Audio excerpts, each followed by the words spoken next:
In a new document, type some sample text.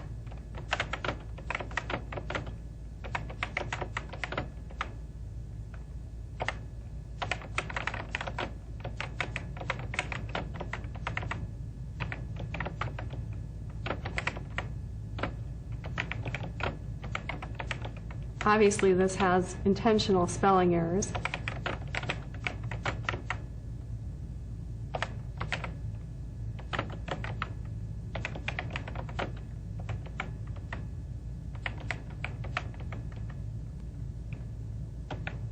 Notice what happened with that last spelling error. Autocorrect already knew how to fix that word features with 2 T's.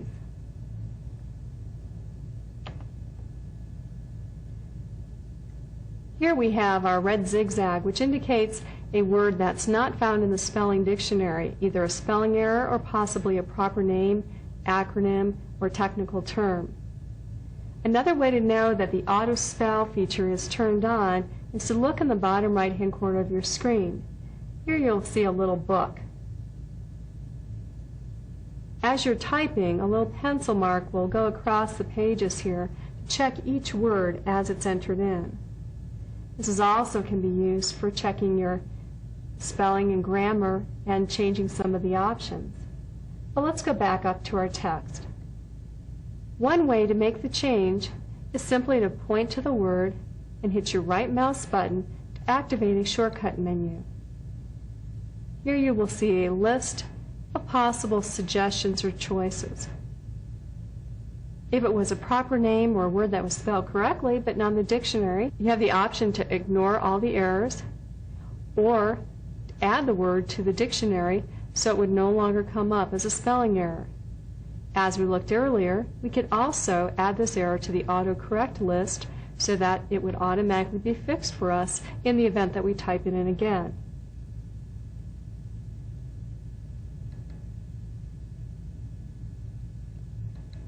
And we could continue with this. We also, of course, could fix the spelling error by simply typing directly into the text.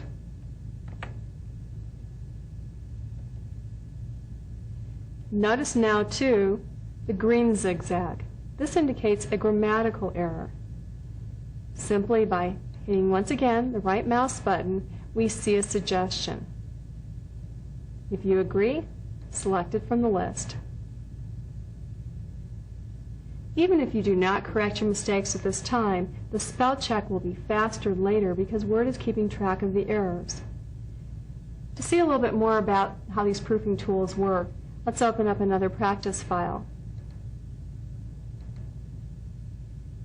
This one's called Proofing. Here we obviously see just a few problems in this correspondence. We could once again go through and make corrections, or to make it a little bit faster, we could run the spelling and grammar command. This is available to us several different ways. One way is under the standard toolbar. Here we have a button for spelling and grammar. Another way is under the Tools menu. You can even use our F7 function key as well. This will run through and handle everything as a group. First, we handle our spelling, and once again, we still have the option to add an error to autocorrect or simply to change.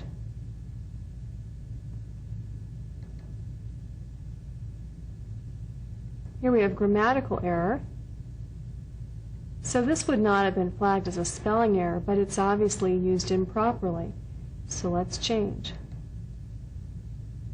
And continue with your document, adding the corrections to autocorrect as appropriate, or in this case, we could simply pick something from the suggestion list, or if it wasn't offered to us, you can always click into the text temporarily, make your fix, and then resume spelling and grammar check. Duplicate words will also be flagged, and these can be deleted. And continue through your text.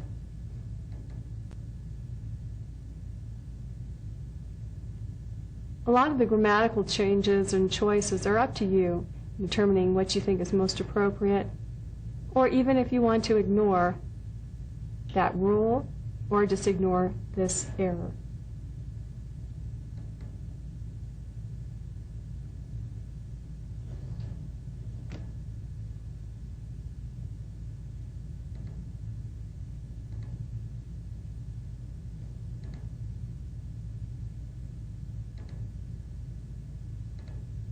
Continue making changes as appropriate.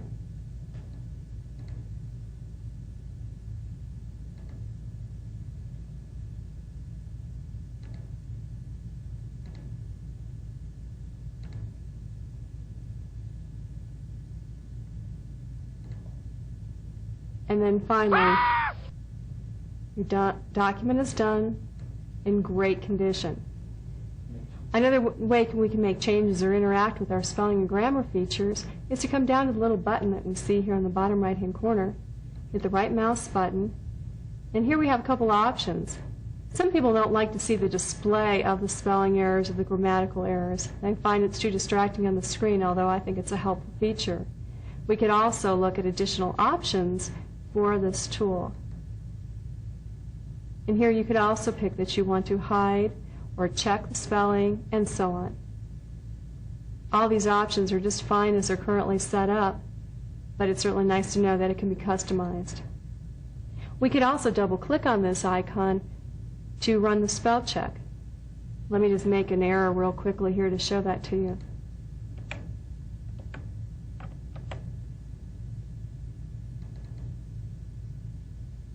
This will activate for us the little shortcut menu.